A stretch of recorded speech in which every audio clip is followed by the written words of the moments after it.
बच्चों तो कैसे हो आप। तो बच्चों आपका मैथ्स का पेपर है और मेरे पास आपका मैथ्स का पेपर आ चुका है, तो अपन इसको सॉल्व करते हैं फटाफट, है ना। और टाइम नहीं वेस्ट करेंगे, ठीक है ना। ये पूरा का पूरा आपका प्रीवियस ईयर बेस्ड है, तो यही क्वेश्चन हो सकता है आपके पेपर में छप जाए, तो इसको अपन फटाफट सॉल्व कर लेते हैं, ठीक है ना। तो जो फर्स्ट क्वेश्चन है बोल रहा है कि संख्याओं 12 और 18 का एचसीएफ क्या होगा। तो बच्चों इसका एचसीएफ होगा 6। और यदि आपको इसको सॉल्व करना है तो आप सिंपल सा इसका गुणनखंड करना, देन इसको फिर क्या करना, क्या करना, उसमें से कॉमन निकालना कि कौन सा कॉमन आ रहा है, ठीक है ना। तो आपका 6 ही आंसर आएगा, देन उसको मल्टीप्लाई करना तो 6 आएगा, ठीक है। अगला क्वेश्चन है कि आपको एक श्रेणी दी हुई है, उसका 20वां पद फाइंड करना है। तो बच्चों इसका एक सूत्र होता है, ठीक है। इसका एक सूत्र होता है ये वाला, A N equals to A plus N minus one into D. आप इसको याद कर लो, ये आपको हर जगह काम में आएगा बच्चों, ठीक है ना। ये आपको हर जगह काम में आएगा। तो मैं आपको ये पूरा का पूरा एक क्या बोलते हैं इसका ओवरव्यू देता हूँ, ये आपको मैं प्रोवाइड कराऊंगा, आंसर शीट है बच्चों, ठीक है ना। ये अपन चलते हैं अपने अगले क्वेश्चन की तरफ। इसका आंसर है बच्चों 62। एक आपको इक्वेशन दी हुई है और बोल रहा है B square minus four A सी क्या बड़ा है जीरो से, तो उसके मूल क्या होंगे बच्चों। तो यहाँ पे आपको पता होना चाहिए बच्चों कि वास्तविक और असमान होगा इसका आंसर, क्योंकि जो मूल है, ये मूल से रिलेटेड क्वेश्चन आपके पेपर में बहुत आए हैं, तो एक बार ये मूल से रिलेटेड आप जरूर करके जाना, वास्तविक और असमान, काल्पनिक, है ना, इस टाइप के क्वेश्चन। और आपका अगला क्वेश्चन है, आपको दो इक्वेशन दी हुई है और अद्वितीय हल की शर्त पूछ ली है। तो बच्चों अद्वितीय हल की शर्त इसके हिसाब से ये आ जाएगी, A one upon A two is not equal to B one upon B two. Actual में बच्चों यहाँ पे अद्वितीय हल, कोई हल नहीं, एक से अधिक हल, इस टाइप के क्वेश्चन आपके पेपर में गारंटेड छपने ही वाले हैं, तो इसको एक बार जरूर देख लेना बच्चों, ठीक है ना। अगला क्वेश्चन है, आपको दो बिंदु दे दिए हैं, देन उन बिंदु के बीच की दूरी को फाइंड करना है बच्चों। आपको यहाँ पे दो बिंदु हैं, इनके बीच की दूरी को फाइंड करना है। तो यहाँ पे इसका एक सूत्र होता है बच्चों, मैं आपको डायरेक्ट बताता हूँ। यहाँ पे देखो, इसका एक सूत्र होता है ये, X two minus X one का square, Y two minus Y one का स्क्वायर, इसको याद करना। ये सूत्र आपको बहुत जगह काम में आएगा जब भी ये दूरी से रिलेटेड क्वेश्चन होंगे बच्चों, ठीक है ना। तो इसका आंसर क्या आ जाएगा, इसका आंसर 5 आ जाएगा बच्चों। अगला क्वेश्चन क्या है, अपन रिक्त स्थान पे पहुंच गए बच्चों, ठीक है ना। रूट फाइव एक क्या है, तो रूट फाइव बच्चों एक अपरिमेय संख्या है। ये आपका सिद्ध करने वाला क्वेश्चन भी आ जाता है, और कहीं कभी कभी क्या है डायरेक्ट भी पूछ लेता है कि भाई रूट फाइव क्या है। तो रूट फाइव क्या है, एक अपरिमेय संख्या है, ठीक है बच्चों। यदि कोई बहुपद दी हुई है, उसकी घात क्या है, 4 है, तो क्या कहलाता है, तो वो कहलाता है बच्चों चतुर्थ घात बहुपद, ठीक है बच्चों। क्या कहलाता है, चतुर्थ घात बहुपद कहलाता है। अगला क्वेश्चन क्या है, अगला क्वेश्चन है बच्चों, आपको एक श्रेणी दे दी हुई है जो कि बढ़ते क्रम में बोल रहा है, आपको इसका अंतर बताना है। तो आप यहाँ पे देख के भी बता सकते हो कि 16 में से 13 गया तो बचेगा 3, 13 में से 10 गया तो बचेगा 3, यहाँ पे 3 का अंतर चल रहा है। बट यदि आप इसको सूत्र से करना चाहो तो मैं आपको सूत्र बताता हूँ। सूत्र इसका ए2 माइनस ए वन, और इसको आप डायरेक्टली याद भी कर सकते हो, ठीक है बच्चों। ये इंपॉर्टेंट है बहुत। अगला क्वेश्चन एक द्विघात समीकरण दे दिया है बच्चों, और बोल रहा है आपको इसका विविक्तांक क्या होगा बच्चों, यानी कि डिस्क्रिमिनेंट क्या होगा, डिस्क्रिमिनेंट। तो यहाँ पे आपको जो धराचार्य वाला सूत्र है वो याद होना चाहिए बच्चों, धराचार्य वाला सूत्र। तो उससे आप इजीली बता सकते हो कि डिस्क्रिमिनेंट क्या होता है, B square minus four A सी। तो यहाँ पे क्या आ जाएगा बच्चों, यहाँ पे आ जाएगा B square minus four A सी, ठीक है बच्चों। अगला क्वेश्चन इसका आ जाएगा B square minus four A सी। अगला क्वेश्चन है, एक घटना आपको दी हुई है, कोई इवेंट दिया हुआ है ई, और उसकी प्रोबेबिलिटी और उसके नहीं घटित होने की, यानी बार, यानी कि घटना नहीं घटेगी, ठीक है ना। यानी कि कोई घटना है, उस घटना के घटित होने की और नहीं घटित होने की प्रोबेबिलिटी क्या होती है, तो बच्चों वो होती है आपकी 1। तो इसका आंसर आ जाएगा 1।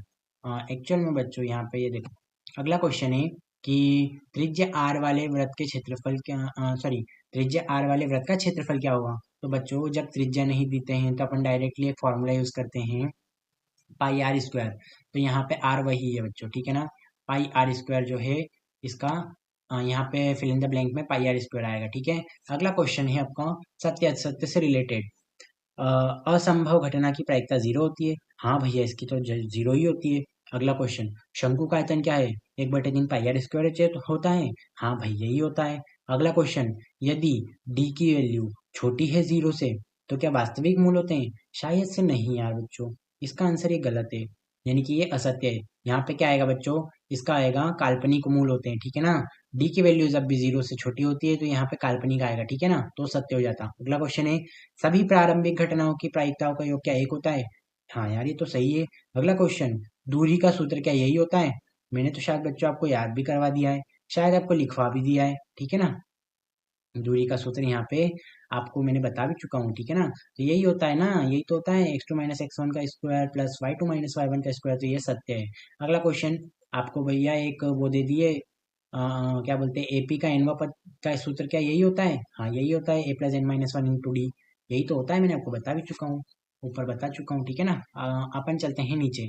अब आ गए अपन सही जोड़ी पे, और सही जोड़ी में बच्चों ये बात याद रखना कि आपको सूत्र से ही रिलेटेड आने वाली है, ठीक है ना। तो ये सूत्र जरूर याद कर लेना, ये एक तरीके से सूत्र है, साइन स्क्वायर ए प्लस कॉस स्क्वायर ए क्या होता है? तो बच्चों इसका वैल्यू होती है वन, ठीक है ना। इसकी वैल्यू क्या होती है? इसकी वैल्यू होती है वन, ठीक है। ये एक डायरेक्ट सूत्र है, टेन 90 थीटा माइनस ए, ये भी एक डायरेक्ट सूत्र है बच्चों, इसका आ जाएगा कोट ए, ठीक है, इसका आ जाएगा कोट ए। त्रिज्य खंड का क्षेत्रफल क्या होता है? थोड़ा दिमाग लगाओ, थीटा, त्रिज्य खंड में थीटा ही आएगा, कोई सर्कल से रिलेटेड है ना, तो वहां पे थीटा 360 बनता ही बनता है बच्चों। दो बिंदुओं के बीच की दूरी क्या होती है? ये तो मैं बच्चों आपको दो बार बता चुका हूँ, शायद से तीन बार बता चुका हूँ अब तो, ठीक है, याद कर लेना है, क्वेश्चन बहुत इंपॉर्टेंट है। सेक स्क्वायर थीटा है माइनस टेन स्क्वायर थीटा की वैल्यू वन होती है बच्चों, ये याद रखना, ये भी एक सूत्र है, डायरेक्ट सोल्व करना बच्चों, है ना। और कभी कभी क्या करते हैं एग्जामिनर, आपको घुमाने के लिए एक एक्स्ट्रा वैल्यू दे देते हैं, कोई दिक्कत नहीं है। अगला क्वेश्चन क्या है? एपी के प्रथम एन पदों का योग का सूत्र क्या होता है?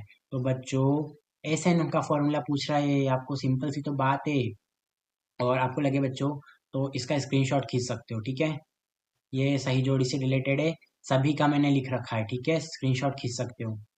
अब बच्चों फिफ्थ क्वेश्चन में बोल रहा है एस एन वाला, तो बच्चों ये देखो एस एन वाला फॉर्मूला ये रहा, S N equals to N N upon two, braces में आ जाएगा two A plus N minus one into D. तो ये फॉर्मूला इतना इंपॉर्टेंट है बच्चों कि आपको इसको याद कर लेना चाहिए, अब तो मैं तो बोलता हूँ इसको याद कर लिया, बहुत इंपॉर्टेंट है, ठीक है। अगला क्वेश्चन क्या है? अपन ने इसको कर लिया, अगला क्वेश्चन है द्विघात समीकरण X square plus B X plus C equal to zero, मूल ज्ञात करने का सूत्र, यहाँ पे धराचार्य का सूत्र भी लगा सकते हो बच्चा आप, ठीक है ना। तो वो क्या है? एक्स इक्वल्स टू माइनस का B plus minus under root of B square minus four A C upon में ट्वाइस है बच्चों, ये मैं आपको बहुत बार करवा चुका हूँ, इससे सवाल भी सॉल्व किए हैं अपन ने, ठीक है ना। तो ये बहुत इंपॉर्टेंट सूत्र है, ये आप डायरेक्टली भी कर सकते हो, कभी आपको गुणनखंड निकालना है और गुणनखंड विधि का यूज नहीं करना है तो इससे भी डायरेक्ट मूल फाइंड कर सकते हो आप, ठीक है, एक्स की वैल्यू फाइंड कर सकते हो। अगला क्वेश्चन है, अपन ने इसको भी कर लिया। अगला क्वेश्चन है कि त्रिज्या आर वाले वृत्त का क्षेत्रफल, बच्चों ये क्वेश्चन बहुत इंपॉर्टेंट है, पाई आर स्क्वायर वाला, ये वाला पाई आर स्क्वायर वाला, इसको कर लेना। अगला क्वेश्चन है शंकु के आयतन का सूत्र क्या होता है? अब भैया शंकु के आयतन का सूत्र पूछ लिया इसने तो, शंकु के आयतन का सूत्र, शंकु के आयतन का सूत्र शायद अपन ऊपर देख चुके हैं, क्या होता है? One upon three pi R square H, one upon three pi R square H होता है बच्चों, देखना, ठीक है ना। और कोई घटना घटी, कोई घटना है, उसकी प्रायिकता क्या होगी? कोई निश्चित घटना है बच्चों, तो याद रखना कोई भी इवेंट ऑकर हो रहा है ना, तो उसकी प्रायिकता हमेशा वन होती है, ये याद रखना, कोई भी इवेंट है उसके ऑकर होने की प्रायिकता क्या होती है? हमेशा वन होती है, ठीक है बच्चों। अपन चलते हैं अगले क्वेश्चन की तरफ। तो बच्चों अब अपन एक ऐसे फेज में आ चुके हैं जहाँ पे मैं आपको बहुत कम बताऊं, और फटाफट आप इसको एक बार देख लो, क्योंकि मैंने इसका सॉल्यूशन ऑलरेडी करवा चुका हूँ, और अपने पास अब इतना टाइम नहीं है कि भैया इसका सॉल्यूशन मैं करवाऊँ आपको, ठीक है ना। आपको सिर्फ अब प्रैक्टिस करनी है, और प्रैक्टिस आप खुद से ही कर सकते हो। तो मैं फटाक से आपको इसके सॉल्यूशन बता देता हूँ, स्क्रीनशॉट खींचो बच्चों इसके फटाफट, है ना। तो जो अभाज्य गुणनखंड विधि है, यहाँ पे आप डायरेक्टली मैं आपको एक्सप्लेन करता हूँ फटाफट। अब आपको क्या करना है? इसको गुणनखंड करना है, कॉमन निकालना है, और एचसीएफ फाइंड करना है बच्चों, ठीक है ना। अगला क्वेश्चन, संख्या 252 का अभाज्य गुणनखंड के रूप में व्यक्त करना है, सिंपल सा अभाज्य गुणनखंड निकाल देना बच्चों, इसका प्राइम फैक्टर, ठीक है ना। अगला क्वेश्चन, द्विघात बहुपद के शून्य ज्ञात करना है बच्चों, शून्य ज्ञात करना है, यानी कि समझो बात को, वही अपना धराचार्य सूत्र लगा देना, या तो आप डायरेक्टली एक्स की वैल्यू फाइंड कर सकते हो यहाँ पे गुणनखंड विधि के थ्रू, ठीक है ना। अगला क्वेश्चन, एक द्विघात बहुपद याद कीजिए जिसके शून्यकों का योग 5 है और गुणनफल 6 है, ठीक है ना बच्चों। ये क्वेश्चन इतनी बार आ चुका है, बहुत इंपॉर्टेंट क्वेश्चन है बच्चों, तो इसको वेरी इंपॉर्टेंट मार्क करना, ठीक है ना। अगला क्वेश्चन, निम्नलिखित एक आपको समीकरण दे दिया है बच्चों, लीनियर इक्वेशन दे दिए, अब इसमें से क्या बोल रहा है ये कि समीकरण युग्म को हल करना है। अब बच्चों मेरे को एक चीज समझाओ, हल क्या करना है? यहाँ पे आपको क्या लग रहा है हल करने जैसा? यहाँ पे आपको सिंपल सा एक्स और वाई की वैल्यू फाइंड करनी है, जो नहीं दिख रहा ना उसी को तो फाइंड करना है, यहाँ पे एक्स और वाई की वैल्यू को फाइंड करना है। तो बच्चों फटाक से इसका स्क्रीनशॉट खींचो, फटाक से खींचो, टाइम नहीं वेस्ट करना, इतनी देर रुक चुका हूँ मैं, ठीक है ना।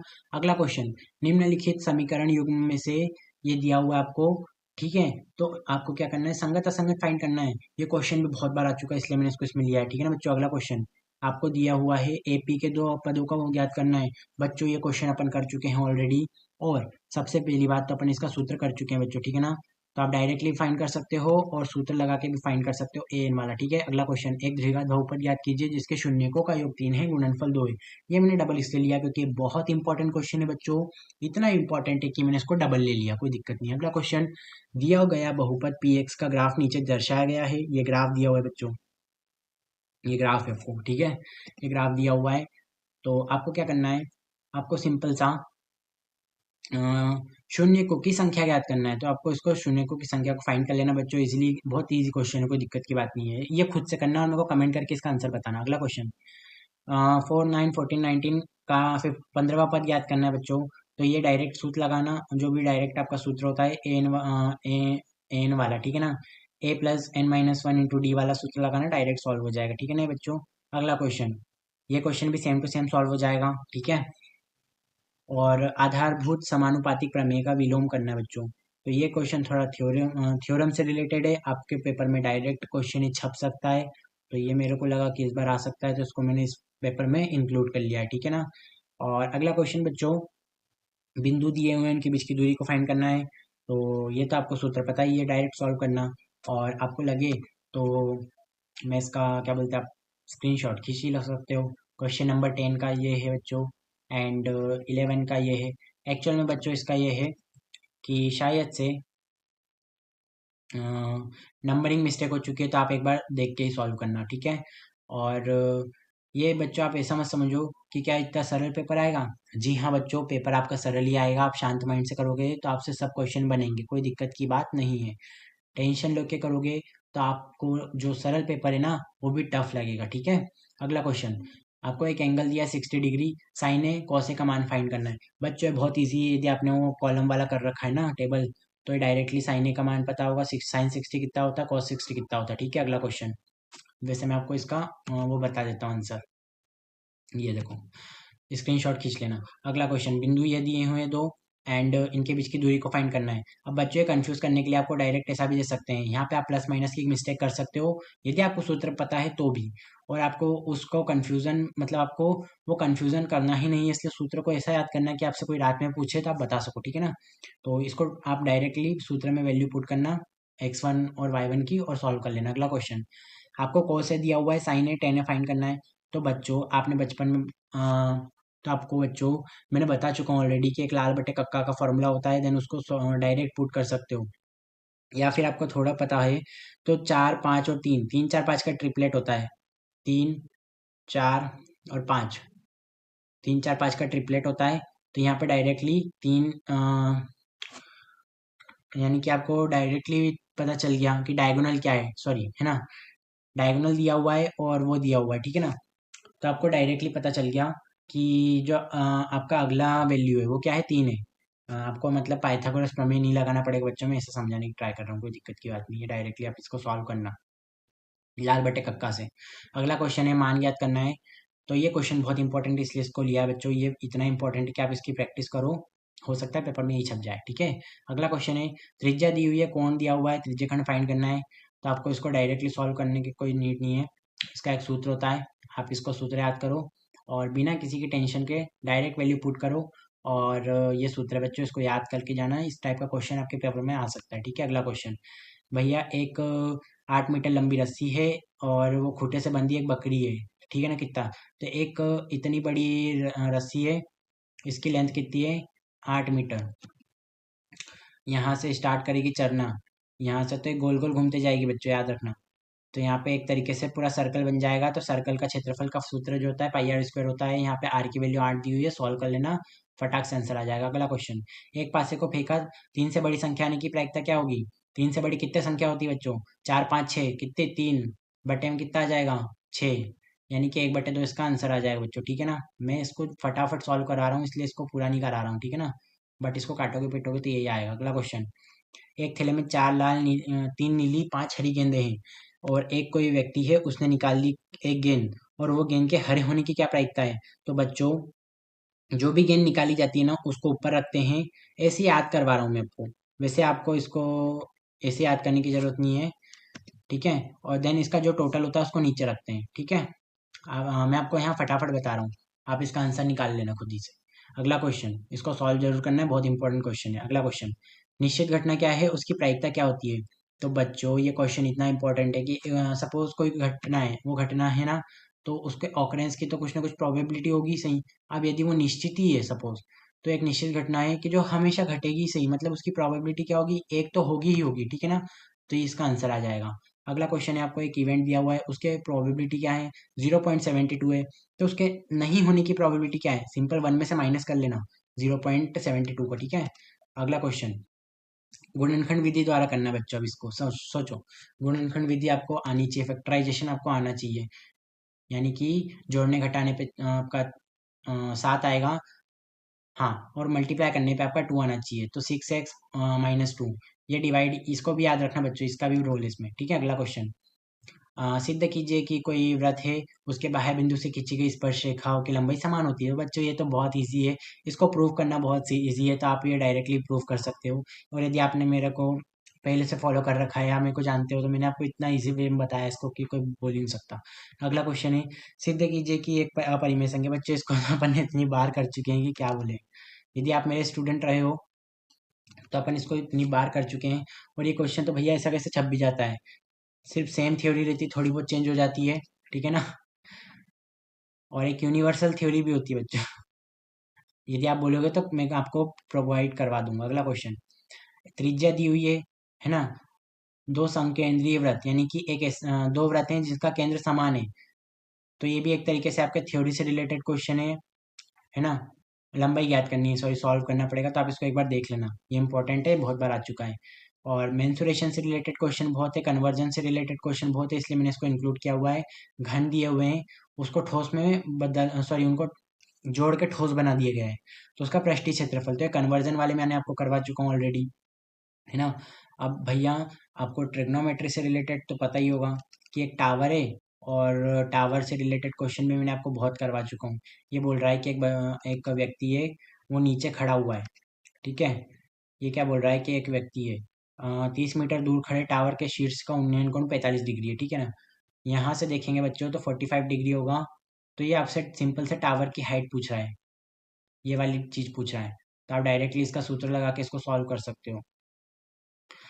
अगला क्वेश्चन है, प्रतिस्थापन विधि। प्रतिस्थापन विधि, एक्स की वैल्यू वाई में पुट करो, सॉरी फर्स्ट इक्वेशन से एक्स की वैल्यू निकालो, उसको वाई में पुट करो, सॉरी इसको सेकंड इक्वेशन में पुट करो, ठीक है ना। देन इससे जो वैल्यू निकले उसको वापस से इसमें पुट करके एक्स और वाई की वैल्यू को फाइंड कर लेना, ठीक है ना। इजी है। दो अंकों की संख्याओं का अंकों का योग 11 है, उनको पलट दें तो संख्या 27 से अधिक हो जाती है। तो बच्चों ये क्वेश्चन अधिक कम ज़्यादा ये वाले क्वेश्चन बहुत आए हैं प्रीवियस ईयर में, इसलिए इसको सॉल्व करना ज़रूरी है, ठीक है ना। और आप इधर भी इसके स्क्रीनशॉट्स भी खींचते चलो, ठीक है ना, फटाफट। ये बड़ा वाला क्वेश्चन है, तो इसका अपन बड़ा, तो बच्चों आप इनके भी स्क्रीनशॉट भी खींचते चलना साथ साथ में, मैंने आपको स्क्रीनशॉट भी प्रोवाइड करा ही रहा हूँ, ठीक है ना, इसका सॉल्यूशन। अगला क्वेश्चन, एक शंकु का आधार की त्रिज्या ऊंचाई दिया हुआ है, आयतन और वक्र पृष्ठीय क्षेत्रफल ज्ञात करना है।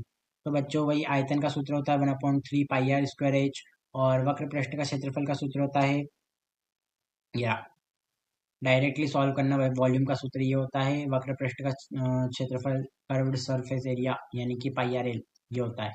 इसको आप याद करना। मेंसुरेशन बहुत इंपॉर्टेंट चैप्टर है बच्चों, उसमें से आपके पेपर में क्वेश्चन छपने ही वाला है।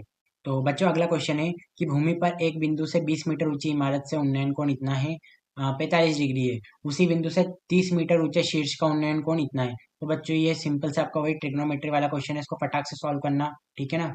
इस टाइप के क्वेश्चन आपके पेपर में छपने वाले, तो इसको तो वेरी वेरी इंपॉर्टेंट मार्क कर लेना। अगला क्वेश्चन, आपको बच्चों माध्य ज्ञात करना है, सिंपल सा ऐड करना, समेशन लगाना और सॉल्व कर लेना। ये देखो, मीन मीडियन मॉड, ये आपको समेशन ऑफ एफ निकालना, then summation of F X निकालना, देन उसको डिवाइड दे देना, तो मीन आ जाएगा आपका।